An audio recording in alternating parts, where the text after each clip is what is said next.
Ventilation mécanique d'une brûlure par inhalation. L'approche thérapeutique chez les patients souffrant de brûlures sévères par inhalation repose sur le maintien de la perméabilité des voies respiratoires à travers l'intubation et la ventilation mécanique dans les cas graves. La ventilation mécanique est une option de traitement pour ces patients qui ont souffert d'une brûlure grave par inhalation. Les lésions par inhalation se produisent généralement dans le contexte de symptômes multisystématiques avec des brûlures, une intoxication par le monoxyde de carbone et une toxicité au cyanure. En définitive, cela résulte de l'inhalation de gaz très chauds et de produits de combustion incomplète, le plus souvent lors d'un incendie. 2% des brûlés souffrent de blessures par inhalation. Plus la surface corporelle brûlée est grande, plus les lésions sont importantes.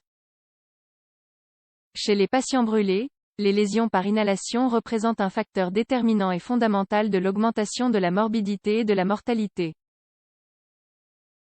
En effet, elles sont responsables de la moitié des décès chez ce type de patients.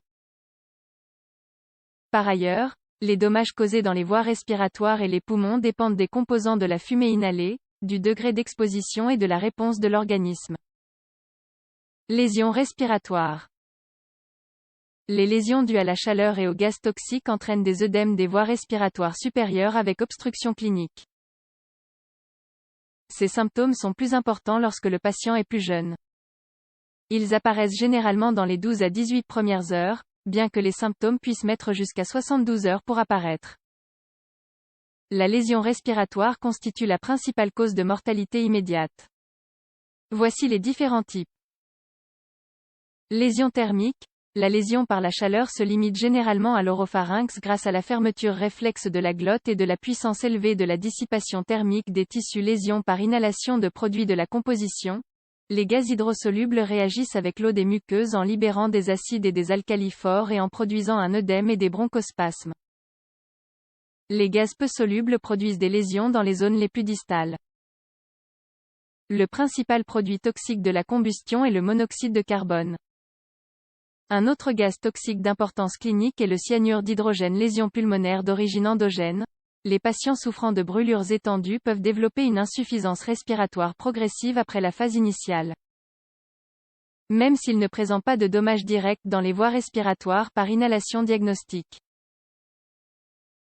Le diagnostic de la lésion par inhalation est surtout clinique. On le suspecte lorsque le patient est inconscient dans un espace clos où s'est produit un incendie ou une fuite de gaz. Lors de l'examen physique, les signes de suspicion sont la découverte des poils de nez brûlés, d'expectoration foncée, de brûlures sur le visage et les narines, la toux, un enrouement et une respiration sifflante. Il est extrêmement important d'explorer l'oropharynx afin d'évaluer l'altération de la muqueuse. Les méthodes diagnostiques complémentaires aident à évaluer les lésions pulmonaires et systémiques. Toutefois, aucune d'entre elles n'est suffisamment spécifique ni ne permet d'établir un diagnostic. Le traitement par ventilation mécanique. La plupart des manifestations de la lésion pulmonaire apparaissent après plusieurs heures de latence. Pour cette raison, il est très important de procéder à une ventilation mécanique face à toute anomalie. Néanmoins, il n'existe aucun traitement spécifique pour le patient atteint de brûlures critiques par inhalation. L'approche thérapeutique se base sur le maintien de la perméabilité des voies respiratoires à travers l'intubation et la ventilation mécanique dans les cas graves, ainsi que le lavage pulmonaire et l'administration d'antibiotiques s'il y a une infection. Intubation et ventilation mécanique. L'intubation est nécessaire chez 50% des patients avec des lésions par inhalation. Comme nous l'avons mentionné, les cas sévères requièrent une intubation précoce avec un tube de gros calibre. Le but est de maintenir les voies respiratoires perméables, éviter l'aspiration, permettre l'élimination des sécrétions et des bouchons de mucus, aider à la ventilation. Dans les cas où l'intubation est réalisée tardivement lorsque le patient présente un œdème important des voies respiratoires, elle peut être impossible, ou alors il faut recourir à la trachéotomie. La ventilation mécanique doit être orientée de manière à garder l'oxygénation et la ventilation en évitant les dommages induits par ce processus et en utilisant, selon le degré de la blessure pulmonaire, une ventilation conventionnelle avec hypercapnie permissive, l'inhalation d'oxyde nitrique, une ventilation haute fréquence et une oxygénation par une membrane extracorporelle.